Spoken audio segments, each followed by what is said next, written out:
NXT 2.0 review, 21st of June 2022, and we're going to kick off this week exactly what was good last week, and that was Apollo Crews. So he's walking, he's doing more writing. It's like Poundland Jack's Teller, but we'll accept it at this stage.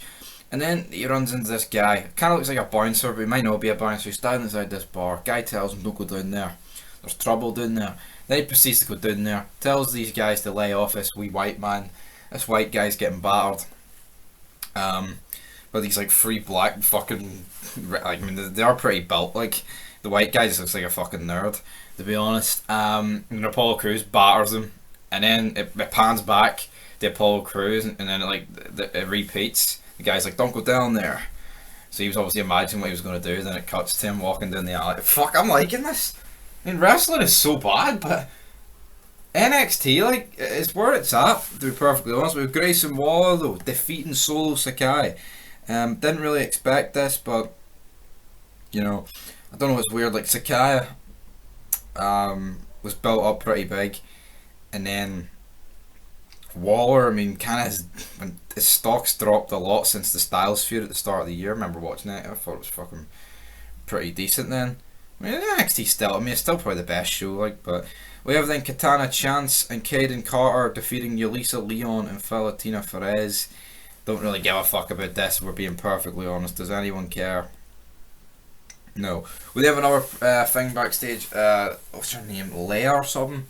Or whatever her name is. She basically checks in the Chase University. We've got like Andre Chase is like second in command. The roomies, they're sharing the same room, and it's pretty hot. I don't know why this guy has a problem with her sharing the fucking room. I get you could say, right, he just wants to focus on his wrestling. Nah, but focus on the wrestling with her, mate, and you'll enjoy it a lot more. But I like this segment, it was alright. Then we have Trick Williams stepping up to Wesley. And then Trick Williams comes out to Barry Wesley, essentially, so it'll be interesting to see where that goes. Not really. Roderick Strong and Demon Camp take on Cruz de Toro and what's the guy's name? Joaquin, not quite the Joker, but Joaquin Wild, and Roderick Storm's team wins here. Del Toro, though, he argued with Two Dimes, who was out there, which was pretty funny. And then, which basically caused a distraction, which I think that. But then the Toxic Attraction, you know, their titles are on the line, so a big brawl broke out here between the women's tag teams. Do we care? Do we care, man? No, really. Then Cameron Grimes is taking on Idrissa Inofi. Idrissa Inofi sounds like a fucking dessert. Really does. It really does sound like some form of dessert that you would get. I mean, this match was. I mean, just look at Cameron Grimes. Like, I mean, compared to Adam Cole, like he's built like fucking Dave Bautista circa 2005, but in terms of action, I mean, he's just like a skinny jobber, like with hillbilly fucking hair. We have Von Wagner defeating Brooks Jensen. I've never cared about this feud, and I still don't care about this feud.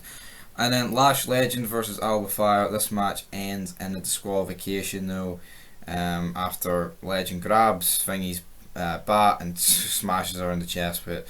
Disqualification. But then we had main event time. Actually, kind of intrigued about this match. Carmelo Hayes taking on Tony D. For the North American title, and I wanted Tony D to win. You know, basically the whole gimmick is here the dawn of NXT. It's a cool gimmick. Yeah, I mean this whole partnership with D'Angelo and shit isn't exactly going too well. He basically tells him to slide him a pair of brass knuckles in, but the Empire basically just looks at him, and he gave the weapon to Hayes, and I was like, holy fuck. And then he uses the brass knucks to shaft him, which was pretty funny. The pinfall victory here picked up by Carmelo Hayes, and that's where it goes off the air. And then Legado del Fantasma celebrate, and D'Angelo is at 8. It looks like could they be forming something that I don't know. Maybe they could be. Maybe could be paying. Be interesting to see. But anyway, guys, that'll do it for this NXT review, and until next fucking time, I will give this episode a 3 out of 10. So that is 2 wrestling shows back to back with 3 out of 10s. Not bad, but not particularly good. Well, I mean, we'll probably review Dynamite this week. We gave it a pass last week, but yeah, stay tuned for that, and also SmackDown. We've got Money in the Bank coming up soon, and the return of Big Match John.